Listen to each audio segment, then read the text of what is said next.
Ayan mga Master Idol, nagpe-prepare na ako para sa aking pagbiyahe mamaya.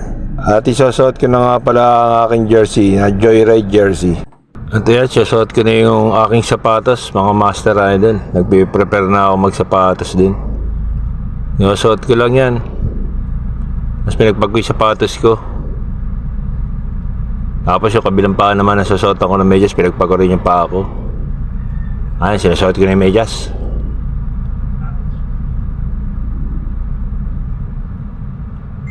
At nang masuot ko ng medyas, sinuot ko na rin sapatos mga Master Idol. At nang masuot ko na, tumayo na ako. Kinuha ko yung face mask ko. Tapos sinabi sa akin na anak yung belt bag ko ng bunso ko. Tapos kinuha ko yung tubigan ko, pinalagyan ko sa anak ko ng tubig. At nilagyan niya naman tubig. Ayan, nilagay ko na sa lalabag ko yan mga Master Idol. Tapos sinapit sa akin yung cellphone ng anak ko. Tapos inisprayan pala ako ng bunso ko ng pabango. At ayun na nga. At ayan, umatras na ako mga Master Idol para bumiyahe. At binuksan ko na yung apps at palis na ako. Punta na nga pala ako sa tambayan namin. At ayan, binabaybay ko lang yung kahabaan ng loob ng village namin mga Master Idol.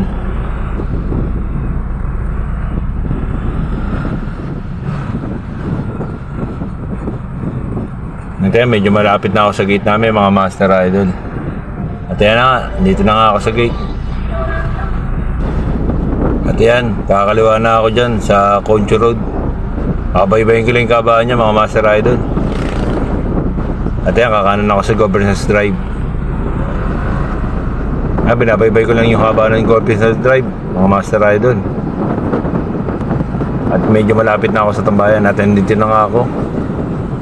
At may dadaanan pala ako, dalawang joyride, pumarada na ako. Kaya guys, yun, nakakuha na nga tayo ng booking, pinasunan tayo. Hugo Perez to Tansa. Nakapupunta ko na si CSK. At ayan, pinuntahan ko na yung first booking ko sa si ma'am. Binabaybay ko lang yung Governor Perez. Tapos dediko ko dyan sa may Hugo Perez. Siya dyan ang pick up point ni CS. At ayan, medyo malapit na ako sa pick up point ni CS. Ma'am Kimberly. At ayun, matanong ko si ma'am, bumaba ako ng motor at kinuha ko yung helmet sa lalabag ko. At ayan, kinukuha ko na siya at nakuha ko na siya, sarado ko lang. Tapos may sarado ko, sinuotan ko si ma'am ng helmet.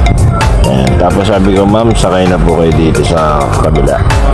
Ayan, binaba ko yung step na, pinasakay na si ma'am, pinakapit ko para hindi siya madalas kasi basa yung kalsada. At ayan, paalis na kami ni ma'am sa kanyang pick up location. Punta na kami sa drop off location.